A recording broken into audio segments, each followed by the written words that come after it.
Assalamualaikum warahmatullahi wabarakatuh. Perkenalkan, nama saya Putri Sarah Rahman, berasal dari kelas B dengan NIM 210902501021 dari jurusan Pendidikan Akuntansi Universitas Negeri Makassar. Di sini saya akan menjelaskan materi PPT Perkembangan Peserta Didik dengan yang berjudul adalah periode dan tugas perkembangan. Saya akan menjelaskan yang pertama itu adalah periode perkembangan. Adapun menurut Santrok bahwa perkembangan itu dapat dibagi menjadi 3 periode.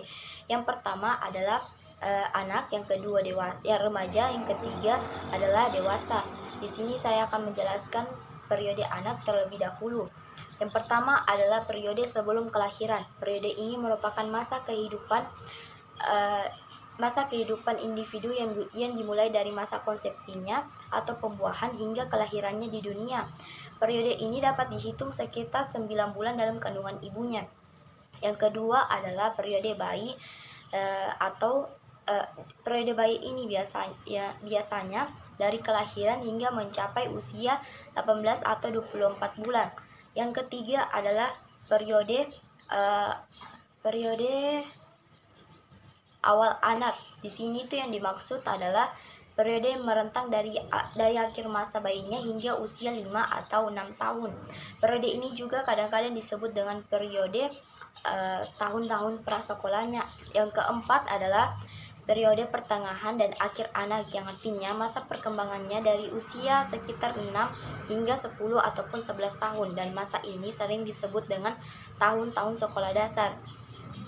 Yang kelima adalah periode remaja, yang artinya adalah masa transisi dari antara masa anak dengan masa dewasa yang terrentang dari usia 12 hingga 13 tahun sampai usia 19 atau 20 tahun, yang ditandai dengan perubahan dalam aspek biologis, kognitif, dan sosio-emosional. Yang terakhir adalah periode dewasa. Periode ini dapat kita bagi menjadi 3 masa, yaitu masa awal, pertengahan, dan masa tua.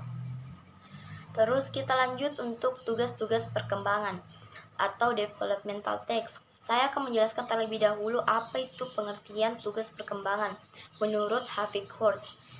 Tugas-tugas perkembangan itu artinya suatu tugas yang muncul pada periode tertentu dalam rentang kehidupan individu, yang apabila tugas itu dapat berhasil dituntaskan akan membawa kebahagiaan dan kesuksesan dalam menuntaskan tugas berikutnya. Sebaliknya, jika itu gagal, maka akan menyebabkan perasaan tidak bahagia pada diri sendiri atau pada individu yang bersangkutan, dan dapat penolakan masyarakat dan kesulitan dalam menuntaskan tugas-tugas berikutnya. Terus adapun tugas perkembangan pada setiap periode, yang pertama adalah tugas perkembangan pada masa bayi dan anak prasekolah. Di sini tuh tugasnya itu adalah seperti belajar berjalan, belajar berbicara, belajar membuang kotoran dari tubuhnya, belajar perbedaan jenis kelamin dan belajar mencapai kestabilan fisik. Dan terakhir itu belajar mengenal konsep-konsep sederhana tentang kenyataan alam dan lingkungan sosial. Yang kedua adalah tugas perkembangan anak usia sekolah. Sini tugasnya itu adalah belajar membentuk sikap yang sehat terhadap dirinya sendiri sebagai makhluk biologis. Yang kedua adalah belajar memperoleh keterampilan fisik untuk melakukan permainan. Ini biasanya dilakukan pada pelajaran olahraga, di mana kita sering melakukan aktivitas bermain dengan guru ataupun siswa. Yang ketiga itu adalah belajar bergaul dengan teman sekitarnya. Yang keempat adalah belajar memainkan peranannya sesuai dengan jenis kelaminnya, yang artinya jika dia berjenis kelamin lelaki, maka dia akan harus memainkan perannya sebagai lelaki pada umumnya, dan sebaliknya jika dia berjenis kelamin perempuan. Yang kelima adalah belajar keterampilan dasar membaca, menulis, dan menghitung. Ini merupakan pelajaran umum yang biasanya kita pelajari dalam sekolah. Yang keenam adalah belajar mengembangkan sikap positif terhadap lingkungan atau kelompok sosialnya. Yang ketiga adalah tugas perkembangan remaja. Di sini itu tugasnya adalah yang pertama untuk mencapai kematangan dalam beriman dan bertakwa kepada Tuhan Yang Maha Esa. Yang kedua, mencapai kematangan berperilaku etis. Contohnya seperti jika di lingkungannya dibentuk peraturan bahwa dia tidak boleh terlambat, maka dia harus menaati peraturan tersebut. Dan yang ketiga adalah mencapai kematangan emosi. Serta yang keempat yaitu adalah memiliki kesadaran tanggung jawab sosial. Yang keempat, tugas perkembangan dewasa awal. Yang pertama itu adalah tugasnya dalam memilih pasangan hidup. Yang kedua, belajar hidup dengan pasangan yang dia telah pilih. Yang ketiga adalah memulai hidup berkeluarga dan memiliki anak. Dan yang kelima itu mengelola rumah tangganya. Yang keenam mulai bekerja. Yang ketujuh bertanggung jawab sebagai warga negara. Yang kedelapan menemukan kelompok sosial yang serasi.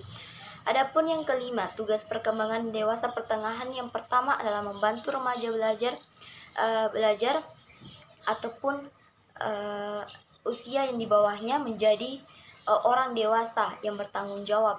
Yang kedua adalah mengembangkan kegiatan-kegiatan mengisi waktu senggang. Yang ketiga menghubungkan diri sendiri dengan pasangan hidup sebagai suatu individu. Yang keempat menerima dan menyesuaikan diri dengan perubahan-perubahan psikologi. Dan yang terakhir adalah mencapai dan mempertahankan prestasi yang memuaskan dalam karir pekerjaannya. Yang terakhir, tugas perkembangan dewasa akhir atau masa tua. Yang pertama, tugasnya itu adalah menyesuaikan diri dengan menurunnya kekuatan fisik dan kesehatan. Yang kedua adalah menyesuaikan diri dengan masa pensiun dan menurunnya penghasilan keluarga. Dan yang ketiga adalah menyesuaikan diri dengan kematian pasangan hidupnya. Jadi itu tadi tugas-tugas dalam setiap periode perkembangan hidup. Terus selanjutnya yang kita bahas itu adalah penuntasan tugas-tugas perkembangan. Penuntasan tugas perkembangan itu tidak selalu dapat berjalan dengan mulus. Pasti ada hambatannya yang muncul baik dalam faktor internal maupun faktor eksternal. Di sini saya akan menjelaskan faktor internal. Itu terkait dengan kondisi individu kita sendiri, seperti faktor anak kecil yang sedang sakit itu akan mempengaruhi tugas perkembangannya. Kemudian saya akan menjelaskan faktor eksternal. Faktor eksternal adalah yang berasal dari lingkungan, seperti faktor keluarga.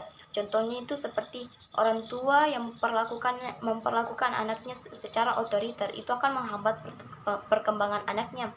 Contohnya seperti jika anaknya sudah dewasa ataupun remaja, itu dia akan susah bergaul dengan sesamanya karena semasa kecilnya itu dia diperlakukan secara otoriter dengan orang tuanya. Itulah yang dapat saya jelaskan. Mohon maaf jika ada kesalahan kata ataupun kalimat. Wabillahi taufiq wal hidayah. Wassalamualaikum warahmatullahi wabarakatuh.